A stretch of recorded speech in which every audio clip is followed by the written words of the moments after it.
redémarre le recording et on y va. Alors, maintenant qu'on a vu le système de récompense et tous les modes d'action de la plupart des substances psychotropes, des médicaments, des drogues qu'on prend tous les jours comme le café, la cigarette, l'alcool, mais des autres drogues aussi, eh bien, on va pouvoir regarder un petit peu les pathologies. Et donc là, on a quand même je crois qu'on va passer sur la...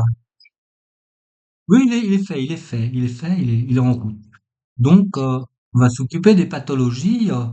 Donc, encore une fois, je pense que s'il y a un truc à retenir, ça, c'est vraiment important, c'est comment fonctionne le système de récompense. Parce que si on comprend le système de récompense, on va comprendre plein de choses, avec les émotions, la mémoire, les addictions, tu sais. Et je pense que du point de vue naturopathe, c'est très bien de comprendre le mécanisme, enfin, les éléments en jeu dans l'addiction, en tout cas ce qu'on en connaît. Donc on a ici, je reprends l'hippocampe, qui enregistre le contexte spatio-temporel d'un souvenir associé à une expérience. L'amygdale, qui est une évaluation du caractère plaisant au nom d'une expérience. L'hypothalamus ici, hein, qui va gérer la réaction physiologique, hein, par exemple, l'attaque, la fuite, la peur, la colère, etc. Ça va venir tout de suite là, hein. Ici, on a l'aire tegmentaire ventrale qui joue un rôle essentiel, puisque c'est elle qui va innerver directement l'amygdale et le noyau accumbens en envoyant de la dopamine. Dopa. Mhm. Et parce qu'elle va réagir aux stimuli. Hein, ça va arriver aussi au thalamus, qui évidemment va interagir avec tout ça. On a aussi un arc qui va directement sur le frontal, en passant par le septum, qui évalue la valeur hédonique du stimuli. Donc c'est bien ou c'est pas bien, c'est bon, c'est pas bon. Hop, ça arrive ici. Alors, est-ce que je vais encore m'envoyer en une ligne de coke, se demande Emmanuel, ou un verre d'alcool? De toute façon, donc ici, zoup, une cigarette, voilà, c'est ça, une cigarette.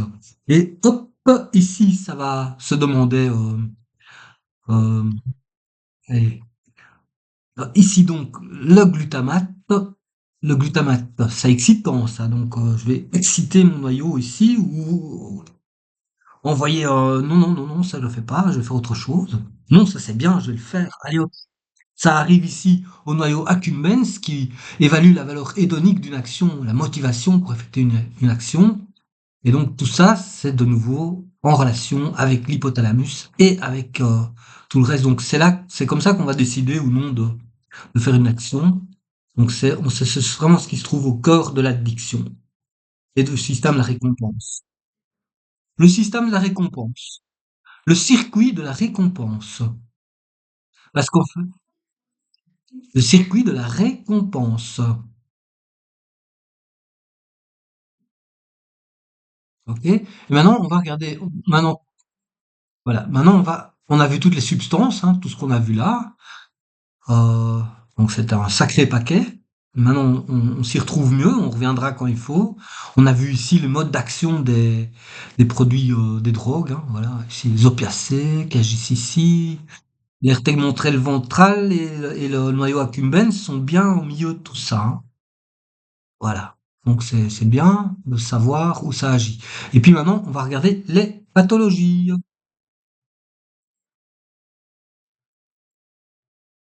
Oui, oui, oui, bien sûr.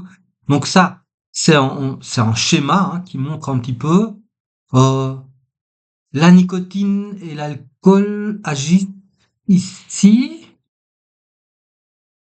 On sait que l'alcool, il va augmenter le GABA, il va augmenter le GABA, donc ça va être un peu inhibiteur. La nicotine, elle va agir ici sur l'aire tegmentaire ventrale en augmentant euh, les pics d'endorphine. Les opiacés vont agir sur le GABA. L'alcool et les benzodiazépines vont agir ici en augmentant le GABA, voilà, l'augmentant l'entrée de GABA. La nicotine agit ici. Euh, la cocaïne et les amphétamines agissent au niveau du noyau accumbens, ainsi que le cannabis et la nicotine. Et donc ça, c'est au niveau de l'évaluation de caractère hédonique. Tandis que ça, c'est au niveau de la perception du stimuli. Intéressant. Donc on a déjà ici des informations géographiques qui nous permettent de peut-être mieux comprendre. Euh, hein, ici, on va en fait dérégler.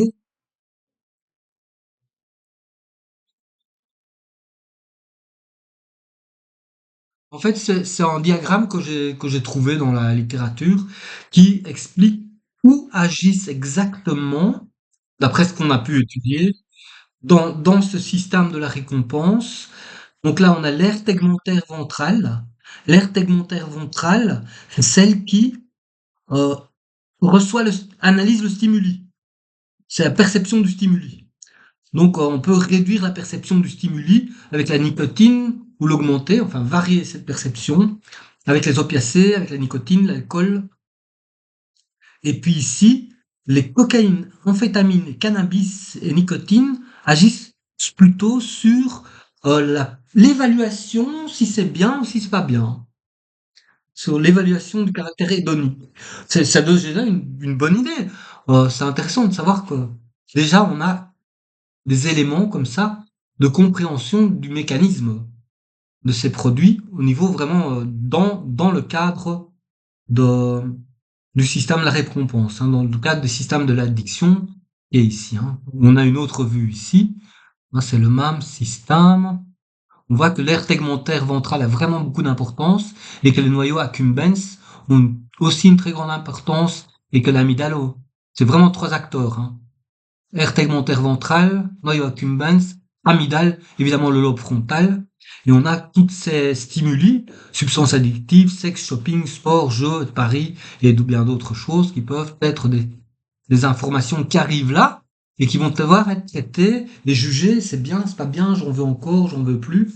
Euh, c'est là. Hein. Donc, allons maintenant qu'on a un peu mieux familiarisé avec tout ça, euh, allons visiter les pathologies. Alors j'en ai pris quelques-unes comme ça, il y en a évidemment, il y en a plein. Euh, il y en a qui sont plus sérieuses, il y en a plus qui sont beaucoup plus légères. Il faut pas dramatiser déjà ces pathologies. Disons dysfonctionnement. Donc le Parkinson, c'est une maladie neurodégénérative qui affecte principalement le système moteur, caractérisée par des symptômes de tremblement, de rigidité musculaire, ralentissement des mouvements, problème d'équilibre, associant à la diminution de production de dopamine dans le cerveau. Donc on remarque qu'il y a en corrélation avec ça une diminution de la dopamine dans le cerveau, et en particulier dans la substance noire. La dopamine est un neurotransmetteur impliqué dans le contrôle des mouvements et des émotions. Le Parkinson est très très lié aux émotions.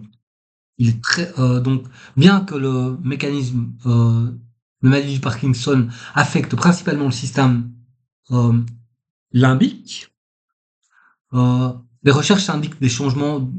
On a aussi une piste au niveau du cervelet. Si effectivement la coordination des mouvements devient complètement bizarre. Et puis on a vu aussi que le GABA, il est extrêmement présent dans le cervelet.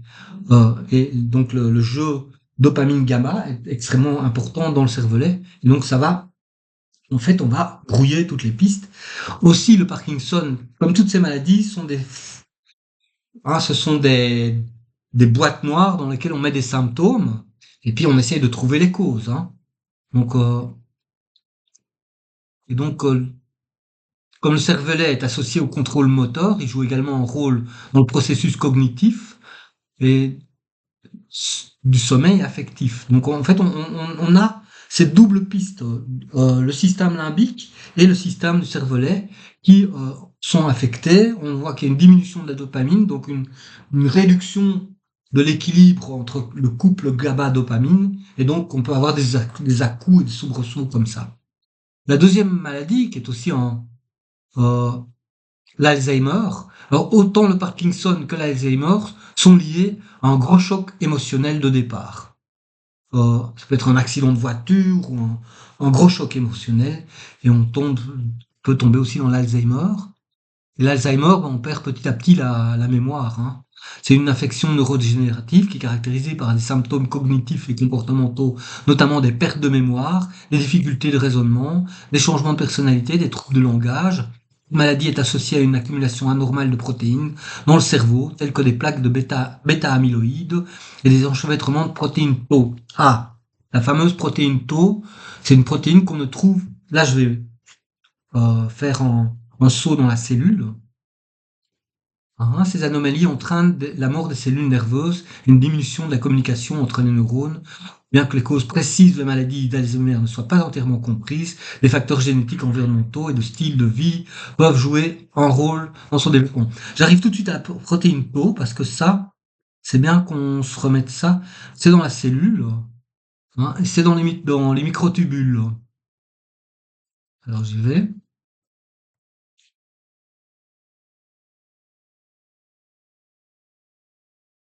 Et je crois que si,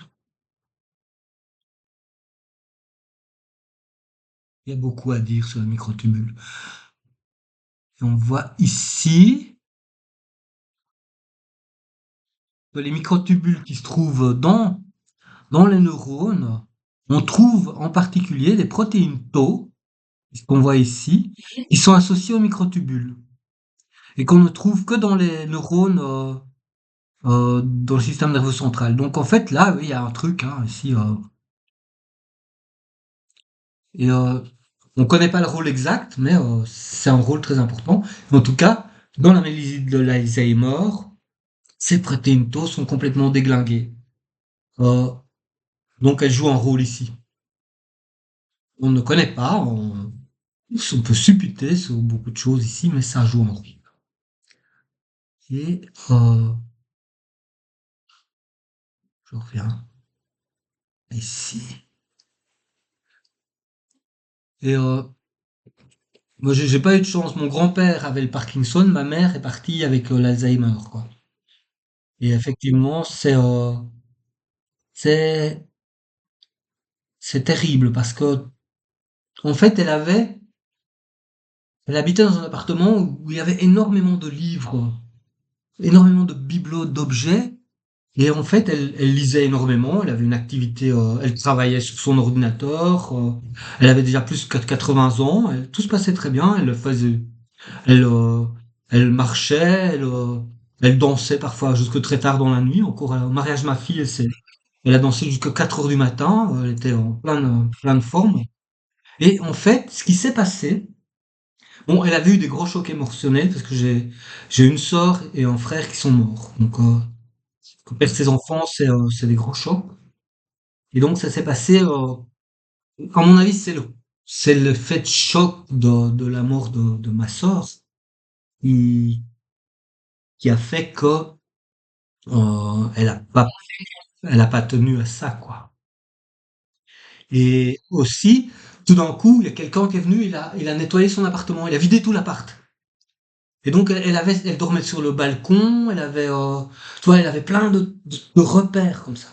Elle dormait sur le balcon, elle avait une grande armoire dans le balcon, en plein milieu de Genève.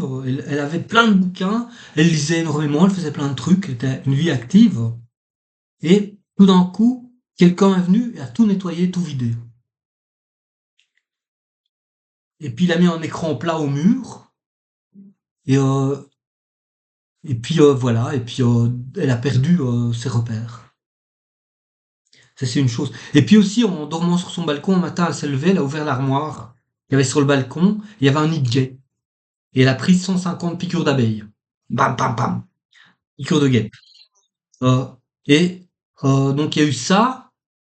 Et puis, elle a pris sa bagnole, elle est allée en Italie voir un copain. Elle avait déjà 82 ans. Et elle s'est enfoncée, elle s'est enfoncée dans un poteau. Alors, je sais pas.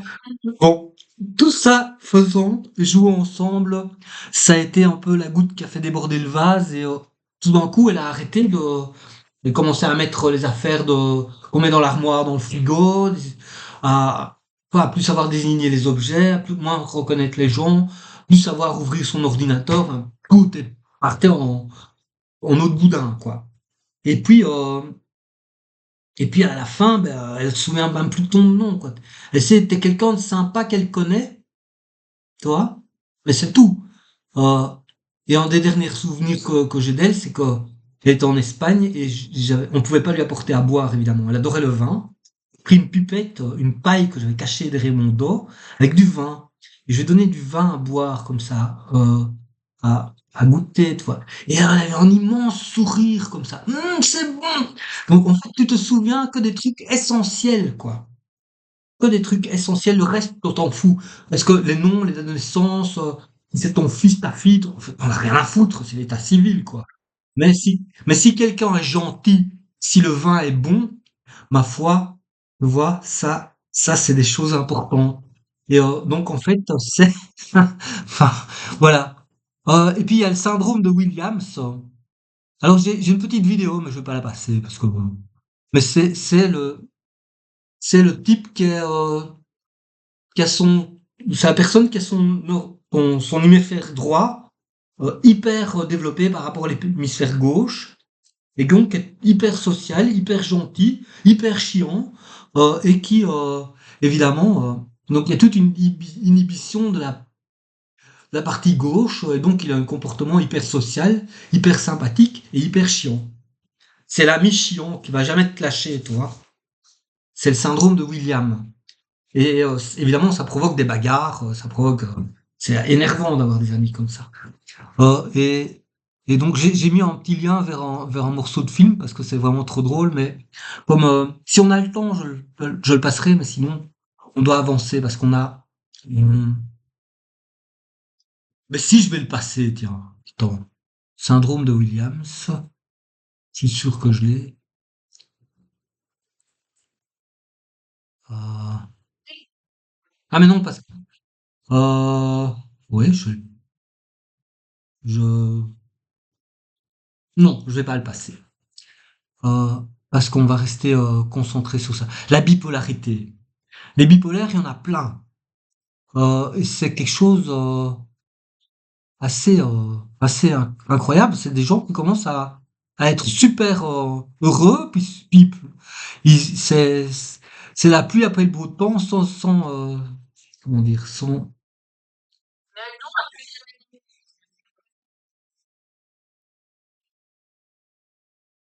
donc le trouble bipolaire est un trouble mental caractérisé par des changements d'humeur extrêmes, passant de la dépression à la manie.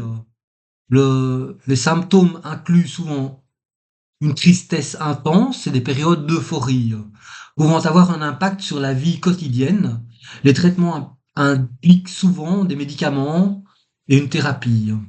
Du point de vue neurobiologique, il n'existe pas un seul trouble bipolaire, mais plusieurs. Donc, de nouveau, c'est un symptôme dans lequel on va mettre plein de choses différentes, mais plusieurs conditions pathologiques similaires et subtilement différentes qui produisent un état pathologique actuellement diagnostiqué comme bipolarité. Cette hétérogénéité reflétée par le manque de synergie entre notre schéma diagnostic actuel et les compréhensions scientifiques en évolution, limite les tentatives d'une perspective intégrée euh, sur les tout troubles bipolaires. Cependant, les découvertes récentes proposent une théorie provisoire unifiée, considérant les types troubles bipolaires comme un ensemble de conditions neurodéveloppementales liées avec des anomalies fonctionnelles interconnectées apparaissant souvent tôt dans la vie et s'aggravant avec le temps. Donc, quelqu'un de bipolaire, c'est quelque chose qui peut apparaître relativement tôt et s'aggraver avec le temps.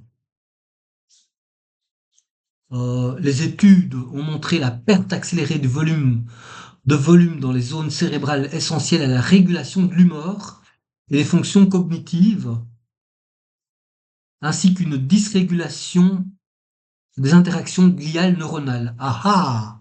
Les cellules gliales, hein, on sait qu'il y en a 800 millions par rapport à 80 millions, 800 milliards par rapport à 80 milliards de neurones, donc 10 fois plus. Alors, si euh, c'est au niveau des interactions gliales neuronales. Ça peut être au niveau des microglies qui s'occupent mal des synapses ou de créer des états inflammatoires, micro-inflammatoires neuronales. Ça peut être au niveau des cellules de Schwann, hein, qui font mal la myélisination. Ça peut être au niveau des astrocytes qui nourrissent mal ou qui régulent mal les synapses. Donc on a une dysrégulation des interactions gliales neuronales, notamment une suractivité des microglies. Bah oui, c'était les microglies. Principaux éléments immunitaires du cerveau. L'inflammation est également accrue dans le corps, tant pendant les phases dépressives que maniaques de la maladie. Ah, ah. Ces changements sont cohérents avec des altérations de l'axe hypothalamo-hypophysaire-surrénalien. Ah, ah. Le stress, l'inflammation et les réactions inflammatoires au niveau des microglies. Là, on a quelque chose. Il est crucial de diagnostiquer précocement les troubles bipolaires chez les patients souffrant de troubles paniques pour améliorer le pronostic et éviter le choix de traitements inappropriés, comme l'utilisation d'antidépresseurs. En bipolaire, c'est pas, on n'a pas à lui donner des antidépresseurs, c'est peut-être pas une bonne, ça va induire des symptômes maniaques et donc ça va empirer. Alors en fait, ici on a un peu, j'ai trouvé ça. J'ai creusé la question parce que j'ai une amie qui est bipolaire, qui est une ex-collègue qui est bipolaire. Et donc j'essaie de comprendre ce qui lui arrivait. Et puis, alors bon, on donne beaucoup de lithium. Alors on va commencer avec le lithium. Donc le lithium stimule la synthèse et la production de BDNF. Waouh! Ça, c'est BDNF, c'est peut-être le mot intéressant à comprendre. Il stabilise les canaux de potassium, il altère les synapses neurotransmetteuses, il module le second messager pathway, adénine cyclase et CAMP. Donc voilà, il régule bien les synapses et il aide la BDNF. Et alors, allons voir ce que c'est que ce BDNF. Voilà. Alors, le BDNF, c'est, je sais pas l'abréviation, je l'ai oublié, je suis désolé. Mais c'est un facteur qui favorise la croissance de nouveaux neurones et de synapses. Merde, on a besoin de ça. La plasticité synaptique. Hein, en l'absence de plasticité synaptique, on ne peut avoir que des comportements bipolaires et maniaques. Améliore l'apprentissage et la mémoire. Survie des neurones. Soutient la survie et la croissance des neurones. Euh, Comment on peut réguler la BDNF? L'exercice physique augmente le niveau de BDNF. L'alimentation. Ah, les oméga 3. Tiens, les fameux oméga 3 augmentent les graisses saturées. Ah, donc les oméga 3 augmentent et les graisses saturées réduisent le BDNF. Mhm. Donc attention avec les graisses saturées. Activité mentale stimule l'expression du BDNF. Le stress diminue le niveau de BDNF. Ah bah encore une fois le niveau de stress, hein. Voilà. Et le sommeil, essentiel pour des niveaux de sein de BDNF. Alors j'ai souligné celui-là, moi. Hein, il n'y a qu'à avoir moins de stress et à mieux dormir. Tu vas me dire, bon, c'est facile à dire, mais voilà deux trucs qui peuvent t'aider à éviter, réduire des crises de bipolarité. Euh, alors, importance clinique, la dépression et l'anxiété, le BDNF réduit dans ces conditions. Les maladies neurodégénératives, ben, donc c'est des niveaux bas associés à l'Alzheimer ou Parkinson. Les blessures sont cérébrales. Euh, voilà, le BDNF aide à la récupération des lésions. Voilà. Donc ce BDNF, il est important. Ouais. Et t'es occupé là, Ah non, ça va, ça va. D'accord. Ok. Alors donc ça c'est pour et puis on a des autres minéraux. Alors autant regarder, hein. Comme ça, si tu prends des oligo-éléments, le chromium restaure l'insuline via le glutamate, augmente le transport des acides aminés, vers le cerveau. Ça, c'est bon, le chromium. Voilà. Le cuivre inhibe les réponses GABA. Donc ça, si on est un peu trop mou du bulbe, un peu de cuivre, interagit avec le zinc pour réguler la transmission synaptique. Mhm. Ah ben voilà, l'iodine, c'est bien, synthèse, activation du métabolisme de la thyroïde, l'hormone thyroïde. Le fer, euh, donc voilà, ça intervient dans la dopamine, sécrétion de la synthèse de la dopamine et de la sérotonine. Très bon. Maintien GABA. Donc ça, le fer, c'est bon. Hein. Épinard, et hop. Ah, et ça aide à la myélinisation, donc les cellules de Schwann qui entourent les axones. Le lithium, on l'a vu. BDNF, potassium. Ah, les canaux de potassium, très bien. Voilà. Alors, le magnésium qui inhibe les NMDA, tout le récepteur NMDA, et qui module les réactions de stress via le euh, HPA axis, c'est hypothalamus, hypophyse surrénal, mais en anglais, donc ça fait hypothalamus pituitary adrenals. Sélénium aide le glutathion, l'activation du glutathion peroxydase, agit comme un antioxydant. Miam miam, très bien. Régule la réponse inflammatoire. Donc sélénium et lithium, c'est bon pour et le fer. Euh, voilà, le zinc inhibe les récepteurs de NMDA, augmente l'expression génétique du BDNF, super. Voilà, et supporte les cellules T, donc c'est bon pour le système immunitaire, et elle augmente la réponse de GABA. Donc en fait, tous ces minéraux sont bons. Hein. Et j'ai encore un autre diagramme sur la nutrition du cerveau. Donc voilà pour les bipolaires. Euh, également, ce qu'on peut dire sur les bipolaires, c'est que quand une personne est bipolaire, c'est souvent associé à de l'addiction. Par exemple, c'est une personne qui va prendre un petit peu de drogue, hein, qui va faire un certain nombre de conneries, qui a des problèmes sociaux. C'est pas simplement une personne juste bipolaire comme ça. C'est au milieu d'un ensemble de choses.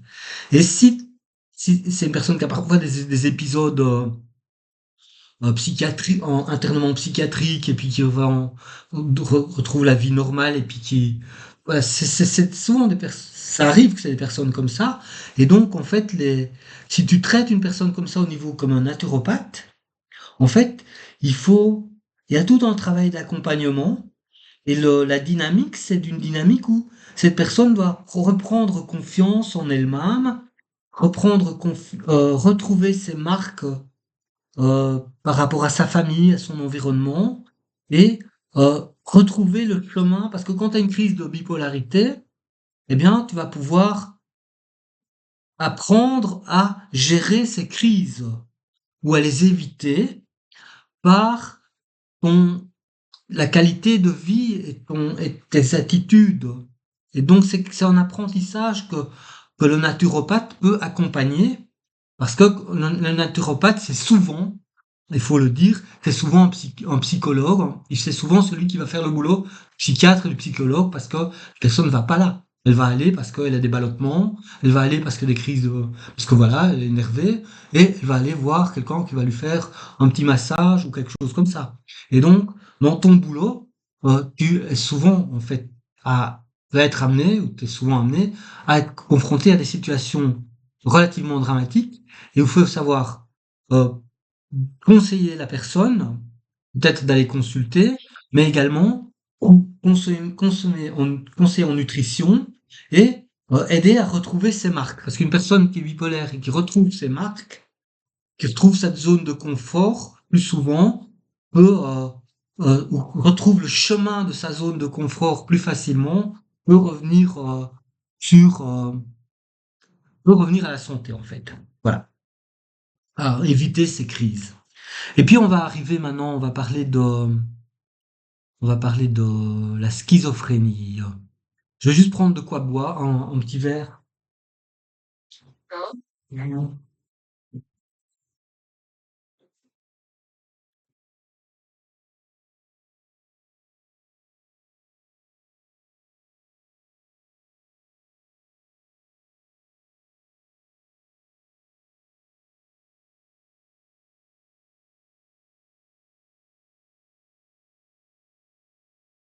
Schizophrénie, bon, au début, bon, on rigole un peu, on dit, ouais, bah, t'es un peu schizophrène, ce que tu fais, ce que tu dis ne colle pas avec la réalité. Donc, c'est vrai que ça peut paraître un peu anodin, hein. Par exemple, t'as un ado, il raconte que des conneries, rien à voir avec la réalité. Il vit dans un monde parallèle. Et il y a de plus en plus de gens qui vivent dans des mondes parallèles du fait de les, d'univers digital dans lequel on a vu. Bon, le monde, la réalité du monde n'a plus rien à voir avec la réalité du monde, par exemple, d'il y a 15, 20 ans. Donc, déjà, cette dénomination est un peu dérangeante en soi, et un peu schizophrène déjà. On va dire que c'est un trouble mental grave qui altère la perception de la réalité, provoquant des hallucinations, des délires et des troubles de la pensée et des difficultés émotionnelles. Les personnes atteintes de schizophrénie peuvent également présenter un problème de concentration et de mémoire, ainsi que des troubles comportement social. Alors tu m'excuses, mais cette définition-là, c'est un adolescent. Un adolescent, il voit le monde à sa façon, il réinvente le monde. Évidemment qu'il a des difficultés émotionnelles. Évidemment que euh, il va avoir des problèmes de concentration, puisque suivi dans l'émotion. Évidemment que donc en fait on décrit en fait une espèce d'adolescent. Donc déjà schizophrénie, c'est bizarre comme nom. Mais euh, c'est une personne qui fonctionne en déconnexion avec les contrôles cortico-sensorimoteurs. Ça, d'accord. Une personne dont les mécanismes de réflexion et les réflexions seraient déconnectés des inputs du thalamus. Ok. Euh, Trouble de cognition sociale. Oui, ou peut-être en fait, moi j'ai un peu du mal avec cette schizophrénie parce que on va prendre quelqu'un, on va le diagnostiquer, un psychiatre va le diagnostiquer comme schizophrène et il va lui refiler des médicaments. Hein. Donc il va lui refiler, hein, allons voir la liste, hein, euh, il va lui refiler des trucs comme ça. Ok.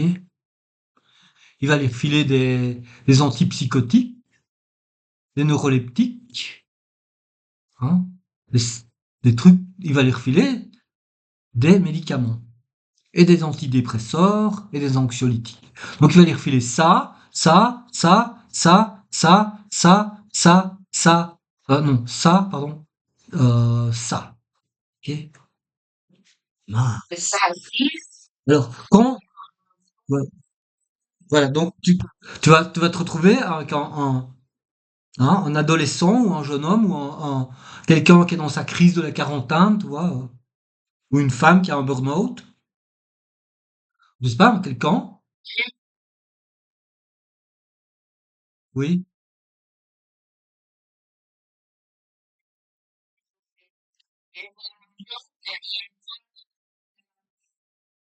Oui, mais d'accord.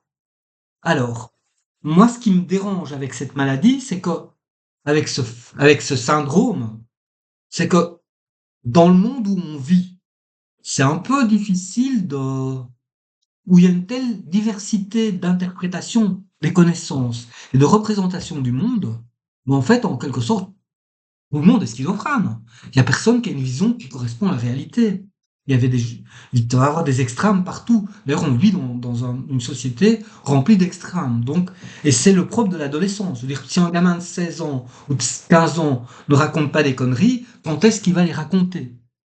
Ce que je trouve terrible, c'est que des psychiatres vont donner des médicaments, tous ceux qu'on a vus là, à ces gens-là, et qui vont devenir accoutumés à ces médicaments, et qui vont à ce moment-là avoir le risque de s'installer dans une maladie qui à ce moment-là est la schizophrénie. Tu vois ce que je veux dire? Et c'est ça qui est grave. C'est qu'en fait on crée, je suis certain, hein, parce que j'ai des cas autour de moi parmi des amis qui sont en Belgique, c'est des cas mais dramatiques. Et je suis vraiment fâché parce que je les connaissais avant, c'était pas, ils ont été détruits par les médicaments, pas par la schizophrénie. Et donc il y a, à mon avis, la schizophrénie, c'est un syndrome qui est bien pratique pour rendre les gens complètement malades, et alors à ce moment-là, ils correspondent parfaitement à leur schizophrénie. Ils dorment plus, donc ils sont en dépression, donc ils sont malades, donc ils ont des maladies chroniques. Euh, Ils dorment plus parce qu'ils bouffent des médicaments n'importe comment. Ils prennent plein de drogues pour anxiolytiques parce qu'ils sont très anxieux, parce que tout leur système limbique est complètement bouleversé.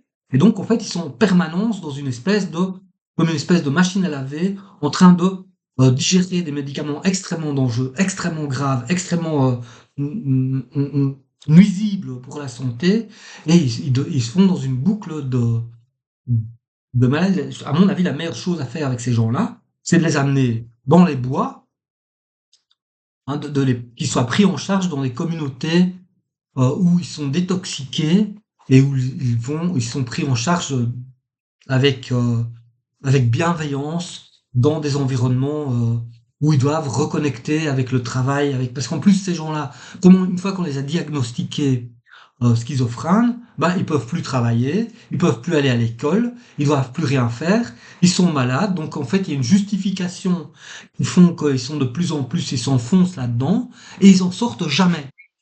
Ils en sortent jamais. Et ça c'est terrible. Il faut arrêter avec ça. Et il y a des centres il existe malheureusement trop peu de tels centres, qui sont des centres de médecine naturopathique intégrative et psychologique intégrative, où on va pratiquer la réflexologie, le massage, le art thérapie, toutes ces choses-là, et ces gens vont revenir à eux-mêmes, et on va les sevrer des médicaments, et ils vont petit à petit redevenir des êtres humains normaux, euh, à l'aise dans la société. Ils auront peut-être toujours leur vision du monde un peu spéciale, mais ça, c'est des artistes. On va les laisser tranquilles. Et ils peuvent gagner leur vie, ils peuvent se débrouiller. Et c'est ça qu'il faut faire. C'est terriblement, c'est terrible. Oui, je comprends. Et puis, on a ben oui, j'ai un ami qui est schizo et qui est sous médicaments. Et la nuit, il dort pas et il rit tout le temps. Il rit tout le temps. Il rit toute la nuit. Il rit. Parce il rit, il rigole. N'importe quoi le fait rigoler, il rit. Et c'est quelqu'un d'extrêmement cultivé, qui lisait plein de bouquins, qui est un artiste et tout. Et puis il rit. Euh, et puis les médecins sont des nullités, quoi. Ils le voient 1 heure, ils refilent ses médicaments, tu vois, un peu comme des dealers de drogue. Mais rien, pas d'assistance, rien. Hein. Va prendre tes médicaments, retourne t'asseoir et ne fais surtout rien. Du coup, le type, il peut plus sortir de chez lui. Il est, et c'est dramatique. Et s'il y en avait qu'un, j'en ai vu plusieurs comme ça, et tu les vois, ces gens partir petit à petit, et tu peux rien faire. Parce que eux, ils écoutent le docteur, tu vois, ils écoutent le psychologue, le médecin, et ils n'ont pas le réflexe de les envoyer où les moyens, où il n'y a pas assez de place, de les envoyer dans des centres, de thérapie intégrés. Donc il y a des choses à faire vraiment pour ça. Alors, c'est pas fini, donc on respire un peu. On respire un peu, on va parler de l'autisme. Donc, c'est pas fini, je te dis, on n'a pas fini ici. Respirons. Je te jure, on n'a pas fini. Alors, on se calme. Parlons de l'autisme. Oui, euh, j'en peux plus. Déjà, je suis hors de moi, quoi. L'autisme est un trouble neurodéveloppemental. Bon, je vais te copier ça sur une autre page parce que peut-être, en même temps que je raconte ce narratif, va pouvoir montrer des trucs.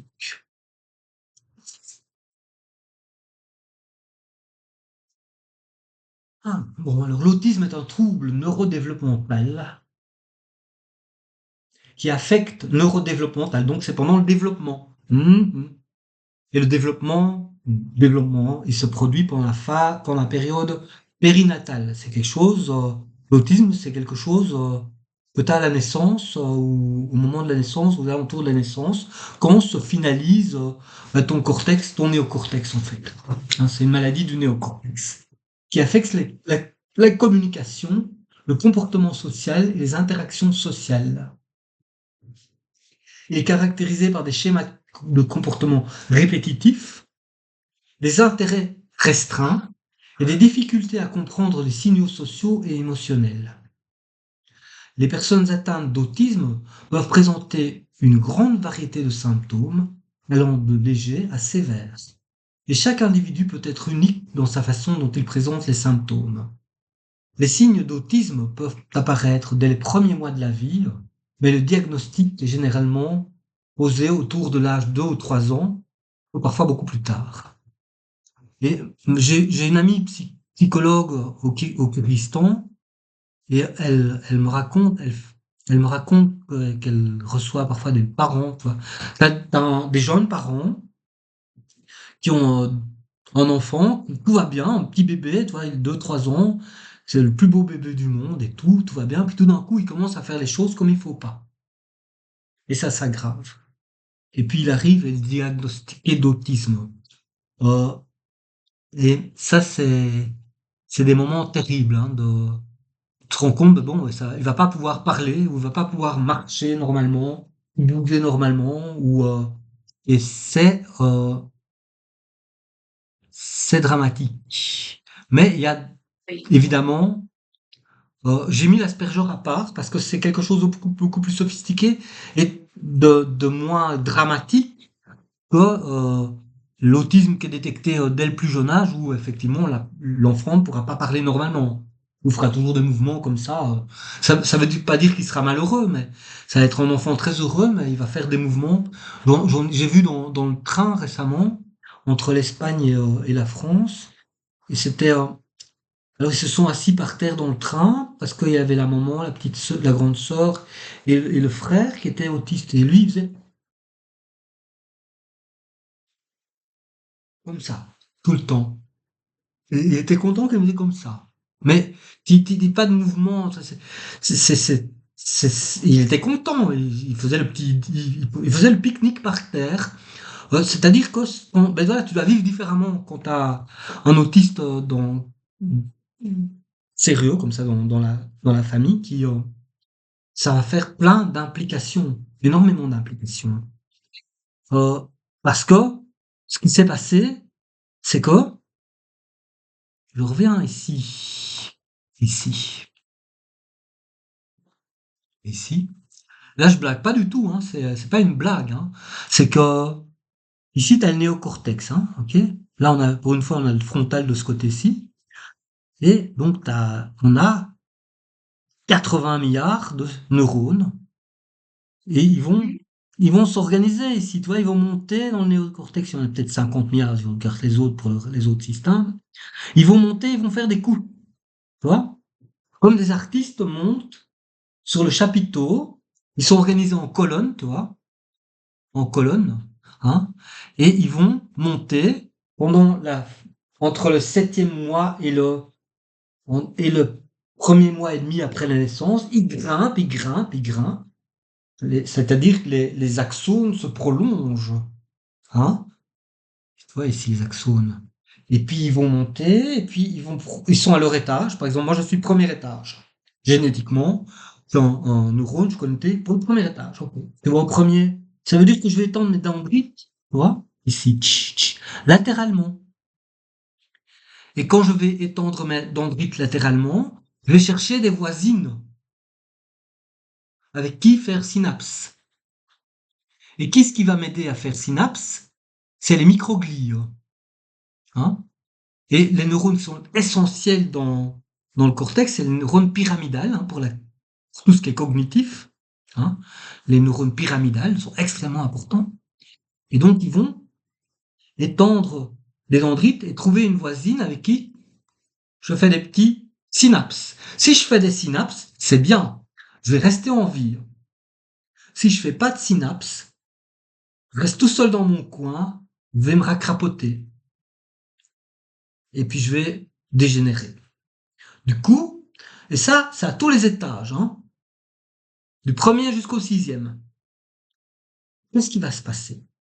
Si il y a de la pollution électromagnétique digitale, euh, je raconte pas des conneries, hein, tu es un complotiste, tu racontes des conneries, on le sait très bien. D'ailleurs, tu crois que, enfin, il y a toutes les caractéristiques d'un complotiste. ce que je ne nierai pas d'ailleurs. Mais ici, c'est quand même publication, publication un peu plus sérieuse de magazines, de revues scientifiques, on ne peut plus sérieuse. Hein. Alors, voilà. Pourquoi tu fais pas plus grande? Grandis. Il veut pas grandir. Alors, je vais l'agrandir, la fenêtre. C'est pas grave, voilà. C'est... Alors, tu vois ici, ça, c'est cette fameuse pompe à calcium voltage dépendant qui est abîmée par les ondes électromagnétiques de la téléphonie mobile. Ceci, on va le petit téléphone, et qui agissent sur la migration des neurones, la croissance des dendrites, la formation des synapses, la maturation des synapses et la consolidation des synapses. Et encore une autre fonction, MECP2. Ça s'appelle la synaptogénèse. Si ça marche pas, tu n'auras pas tu vas avoir une mauvaise synaptogénèse, et donc tu vas avoir, comme je peux faire la comparaison avec la canopée de la forêt. Hein, imagine la forêt, une grande forêt, avec des étages de branches, ok? Ce serait un peu comme les neurones avec leurs dendrites. Là où les branches des arbres se touchent entre eux, ben elles survivent et ça communique bien, et puis tu as tout un écosystème qui peut exister à différents étages. Ok. Mais si, à cause de la pollution électromagnétique, t'as pas fait ça, tu vas avoir de la merde, pardon, excuse-moi. Tu vas avoir des trous, tu vas avoir tu vas avoir des zones comme s'il y avait un ouragan, tu vois, comme s'il il y avait des branches cassées, des branches qui sont pas, et donc des arbres plutôt malingres ou morts et une forêt un peu rachitique.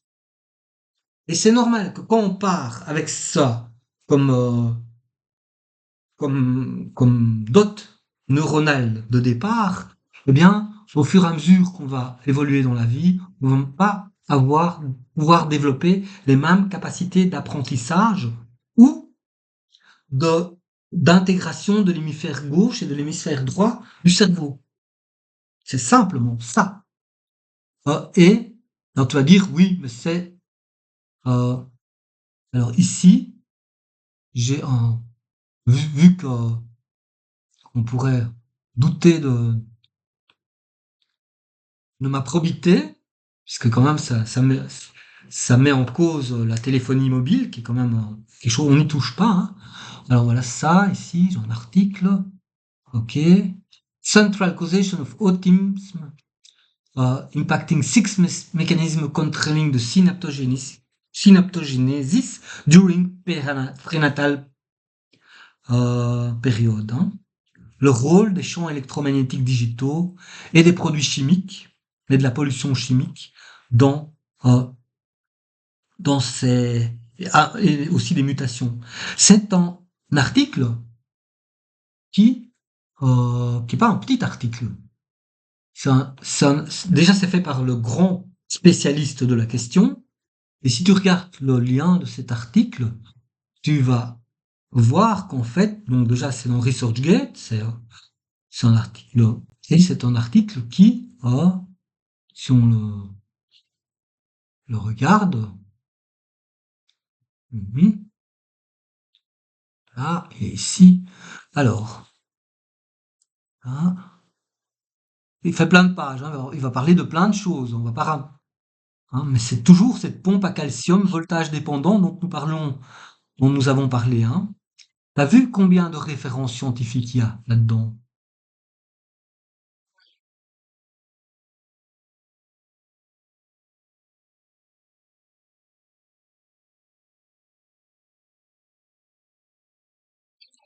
287. Ça veut dire qu'il y a 287 travaux scientifiques qui supportent ce travail scientifique. Ok? Donc c'est pas un petit truc qu'un animateur de plateau de télé va aller raconter. C'est un vrai travail scientifique. Et donc, c'est ça le drame, et le drame que l'on voit se dérouler actuellement. Et c'est il y a aussi en effet des vaccins dans la prime enfance, et il y a aussi en effet des polluants, des perturbateurs endocriniens. Mais l'effet numéro un, c'est celui-là. Ça, c'est indéniable, prouvé, démontré avec cet énorme travail, quoi. Et on voit aussi une courbe qui est terrible. La prévalence de l'autisme en fonction des années. J'ai trouvé ce diagramme-ci. En fait, c'est beaucoup plus grave que ça. C'est 1 sur 166 en 2004, 1 sur 150, 1 sur 125, 1 sur 110, 1 sur 88, 1 sur 68, 1 sur 59, 1 sur 54, 1 sur 44. Et c'est exponentiel. Maintenant, c'est 1 sur 20. OK? Et ça, c'est les années d'or du développement de la téléphonie mobile et des 5G et compagnie. Donc euh, je ne peux que recommander il y a des associations des victimes des gens, des électro-hypersensibles en Suisse. Il faut s'inscrire, il faut écrire, il faut qu'il y ait des zones de protection. Il faut protéger les mères qui sont enceintes. Il faut protéger les gens parce que c'est non seulement on détruit les zoogonies, hein, comme on a vu avec les crossing over hein, durant la méiose. Je te le repasse. Comme ça, on est sûr que non seulement on détruit la méiose des zoogonies, hein, ici, donc dans la vie, ici on a la phase de crossing over, de l'enjambement à l'état de prophase 1, des zoogonies qui restent coincées dans cette phase-là jusqu'au moment de la maturation des follicules, c'est-à-dire à partir du moment du début du cycle, ça peut durer jusqu'à 50 ans en fait, hein, entre le septième mois et, euh, et, et l'ovulation et la maturation des follicules, c'est ici on voit un point de chiasma. Ces points de chiasma sont aussi défoncés par les pollutions électromagnétiques, par les ondes électromagnétiques digitales 4G+ et 5G. Donc en fait, on a ici une hécatombe, une espèce de génocide véritablement. On peut parler de génocide, hein, et pour des causes économiques et qui est notamment la cause principale de l'autisme. Donc maintenant venons-en à l'Asperger. L'Asperger, pardon, c'est oui, oui, oui, mais bon, l'Asperge c'est bien aussi, hein, ou Asperger. Alors Alors donc, c'est une forme d'autisme historiquement considérée comme distinct, mais aujourd'hui intégrée au trouble du spectre de l'autisme, qu'on appelle TSA, selon les classifications modernes. Alors on a des classifications qui s'appellent DSM-5, hein, ok. Il se caractérise par des particularités sociales, sensorielles et cognitives, mais avec des traits qui le différencient des autres formes d'autisme. Voici ses caractéristiques principales et ses différences. Alors, depuis 2013, le terme Asperger n'est plus un diagnostic officiel. Il fait partie du trouble du spectre de l'autisme, classé sur le niveau de soutien nécessaire. Alors, on a 1, 2 ou 3. Le terme reste utilisé pour décrire le profil autistique sans déficit intellectuel ni retard de langage. Les caractéristiques du profil, clés du profil Asperger. Pas de retard de langage dans l'enfance, contrairement à d'autres formes de l'autisme. QI moyen ou supérieur à la moyenne. Langage souvent formel, précis, avec un intérêt marqué pour le sujet spécifique. Exemple, physique nucléaire, dinosaures, astronomie, etc. Au niveau social, difficulté à décoder les codes sociaux implicites. Expression faciale, ironie, sarcasme, interaction sociale maladroite ou unilatérale. Parler longtemps dans le sujet sans percevoir l'ennui de l'interlocuteur. Désir d'interagir, mais difficulté de créer des liens profonds. Parce qu'effectivement, quand tu parles avec quelqu'un, il y a toute la prosodie, il y a la gestuelle, il y a tout le non-dit. Et donc, pour créer des liens profonds, la fameuse, voilà, l'ocytocine, etc., il faut euh, être plus qu'un automate programmable qui va dire ce qu'il pense et puis c'est fini. Il faut aller plus loin. Donc il y a tout un travail ici. Au niveau de la sensorialité, hypersensibilité et ou hyposensibilité sensorielle, bruit, lumière et texture. Je ne sais pas si ça, tu as pu constater ça. Bruit, lumière ou texture. Donc, soit une hypersensibilité, soit une hyposensibilité. Comportement, ouais. Ben, quand tu es hypersensible, c'est que tu sens vraiment très fort n'importe quoi. Tu es très sensible. Ou alors l'hyposensibilité, c'est quand t'es pas sensible du tout. Par exemple, si tu touches du velours, que tu as difficulté à reconnaître, par exemple, si c'est du velours ou du coton ou de la laine. Ou par contre, si tu touches du velours, et ça pique tout de suite. Ça, c'est hypersensibilité. Euh, Comportement et intérêt. Routine rigide et besoin de prévisibilité. Donc tout ça, donc qu'il n'y ait pas d'inconnu en fait. Intérêt restreint et intense. Par exemple, mémoriser des listes, collectionner des objets, tout savoir sur tel domaine, etc. Motricité. Une maladresse motrice fréquente. Par exemple, une marche atypique ou des difficultés dans le sport. Et, et puis, il y a aussi difficultés dans le sport. Alors, différence avec les autres formes d'autisme. Euh, donc, le langage est normal, le vocabulaire riche, le retard de langage possible. Certains n'en parlent pas. L'intellect, le QI moyen ou élevé, peut s'accompagner d'une déficience intellectuelle. En fait, déjà, moi, ce que j'ai premièrement envie de, de réagir, c'est, on a parlé des hémisphères gauche et hémisphère droit du cerveau. Il y en a un qui est totalement dédicacé au raisonnement logique, hein, mathématique, logique, spécialisé, qui est la classification de ce qui est connu. Et il semble que l'Asperger excelle dans le répertoire du cerveau gauche, analytique, euh, il peut te déduire. Donc celui qui correspond à la logique, tu vois. L'hémisphère droit, lui, il est plus lié à euh, l'intuition, au décryptant, il est entièrement dédié quand tu reconnais un visage avec le cerveau gauche, tu reconnais la prosodie, l'expression du visage. Quand tu écoutes une phrase et tu lis un texte ou tu écoutes une phrase avec le cerveau gauche, mais tu écoutes les intonations et les significations sociales avec le cerveau droit.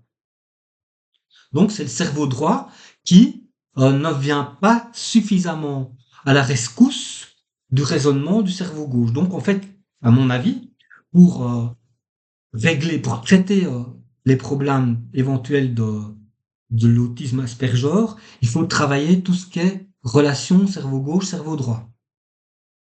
Il faudrait, et comment on fait pour ça? Activité artistique, peinture, musique, danse, la danse extraordinaire. Moi, je ne peux recommencer que la danse, par exemple. Ben, je sais pas, peut-être parce que je le suis aussi, j'en sais rien. Mais moi, je trouve énormément de plaisir dans la danse du tango. Parce que la danse du tango, eh bien, tu as le social. Tu dois apprendre à communiquer de façon euh, pas verbale, tu vois. Le théâtre, la danse, tout ce qui implique une communication avec les autres de façon artistique. Absolument faire ça. Tu l'inscris ton fils dans un cours de théâtre, dans un cours de danse, de tango ou de salsa, tu vois, des choses où il puisse avoir cette relation, développer en fait la connexion cerveau gauche, cerveau droit, pour pouvoir justement reconnecter les codes, la compréhension des codes sociaux avec la logique pure. Et ça se travaille. Et donc ça, c'est ça qu'il faut faire.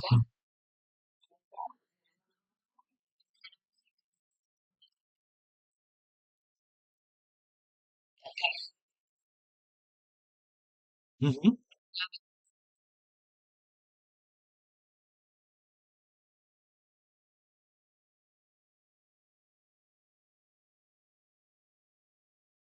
mhm,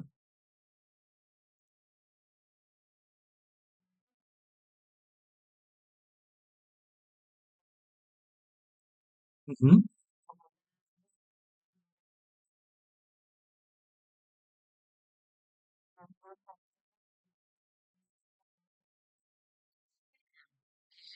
Ouais. Attends, je vois pas bien les livres. Attends, tu m'as montré le livre, je vois pas. Remonte-moi les livres parce que je vois pas. Tu m'as montré la bibliothèque. Bon, il y a une bibliothèque, quoi. Voilà. Ouais. Ah oui, d'accord. Ok, ouais, ouais, je vois. Ouais, ouais, ouais. Ah, c'est une bibliothèque, hein. Ouais, ouais,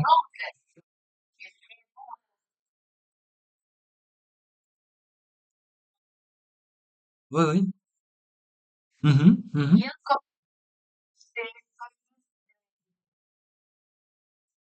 Ouais, ouais, non, non, non, non. Ça, je m'en doute bien. Ouais, ouais.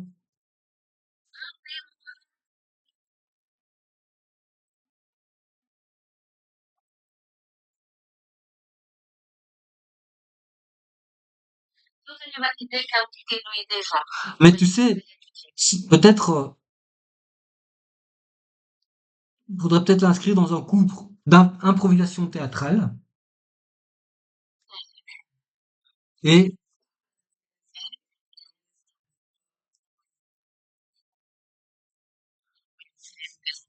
oui, oui, mais même, tu vois, ça, c'est pas une raison, quoi. J'aime pas. Quand t'as 16 ans, c'est, alors, si moi je recommande improvisation, faire un atelier d'improvisation théâtrale, ça, il y en a des excellents, et puis de faire la salsa. Danse telle que salsa. Parce que, tu vois, parce qu'il doit communiquer, et même voir même le tango, parce que, avec ça, il va pouvoir développer, parce que tu peux pas vivre comme ça. C'est très amusant d'être très intelligent, mais à la limite, on s'en fout. C'est pas ça qui va le rendre heureux. C'est pas ça qui va faire qu'il va se trouver, qu'il va rencontrer l'amour. C'est pas, tu vois, c'est pas ça qui va le rendre heureux. Ce qui va le rendre heureux, c'est de travailler les liens, de rétablir les liens avec le cerveau droit. Et donc de développer ça, la danse de salon. Et oui, pardon, oui.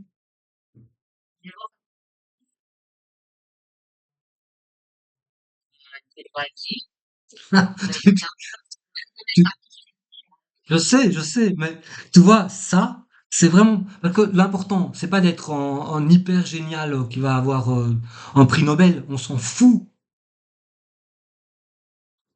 L'important, c'est qu'il trouve l'amour, qu'il soit bien, qu'il soit content de vivre, heureux. C'est ça qui est important. Il faut doser, quoi. Et ça, c'est. Alors là, tu vois, il faut qu'il mette toutes ses ressources à résoudre cela, parce que voilà. Et pas. Voilà,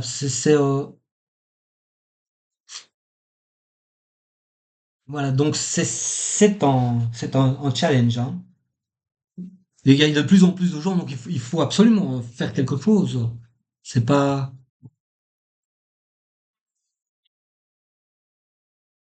Mais non, c'est pas la génétique, oui, mais c'est les causes, hein. C'est le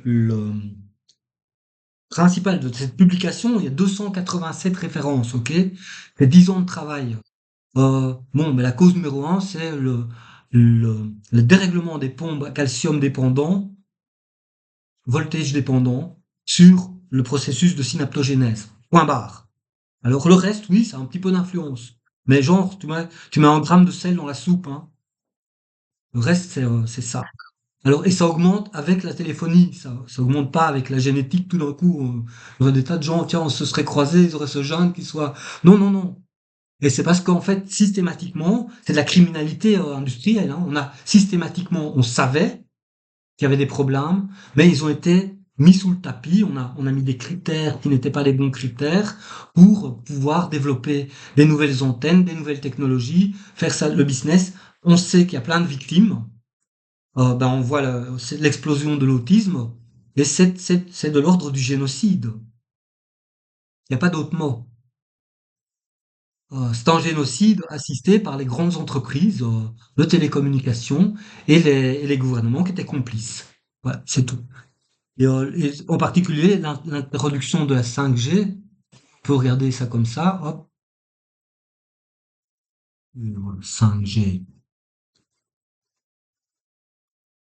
ok, boum. Alors, couverture 4G, 5G, voilà, voilà. Tu regardes la carte 4G, 5G, hein, tu vois, c'est la carte de couverture. On va regarder, par exemple, la Suisse, hein, ok. On va sélectionner un opérateur. Alors, il faut que je choisisse ça. Sélectionne un opérateur. Je vais prendre, par exemple, Sunrise, ok. Voilà, ok. En violet, c'est la 5G, ok. Donc, maintenant, la 5G, elle est partout en Suisse. Et la 4G, il faut regarder, la 4G, c'est ce qui est en roux, tu vois. Il y en a aussi partout. Euh, oh, c'est une hécatombe pour la vie. C'est un génocide, comme le génocide de Gaza, mais un petit peu plus long. Mais c'est un génocide. Et il faut écrire et demander. Alors si il y a des gens qui peuvent pas vivre là, il faut créer des zones à l'abri, tu vois, des espèces de safe havens où il n'y a pas, parce que c'est tout le temps, c'est à petite dose et c'est tout le temps.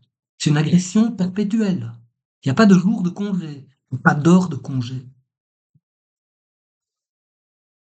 Donc, il faut faire gaffe. Voilà. Alors, revenons ici. Franchement, je te dis, on a fait le schizophrène, on a fait l'autisme. On va peut-être faire des choses un peu moins trash. C'est trash, hein. Euh, c'est vraiment trash. Alors, on a les vertiges, l'addiction. Ok, il est 10h56. On a, on arrive au bout. On continuera demain et on terminera le cerveau demain. Voilà. Enfin, le système nerveux central. Mais là, bon,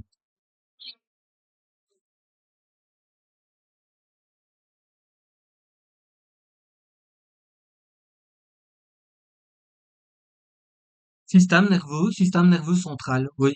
Voilà. Oui. Ok. Voilà. Et on va terminer. Voilà. Mais renseigne-toi, puis réfléchis à ça, parce que ça, vraiment, c'est, peut-être que c'est très intéressant pour les universités d'avoir un futur prix Nobel, mais c'est peut-être plus intéressant pour lui d'avoir une vie équilibrée euh, et, et d'être heureux, quoi. Et de trouver le bonheur. Ouais, ouais.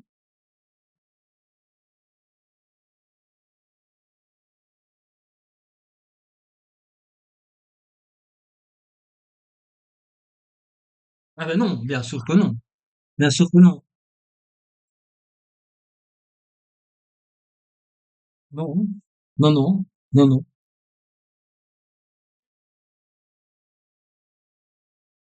Eh oui, c'est ça, oui. Je pense, oui. Oui, oui, je pense.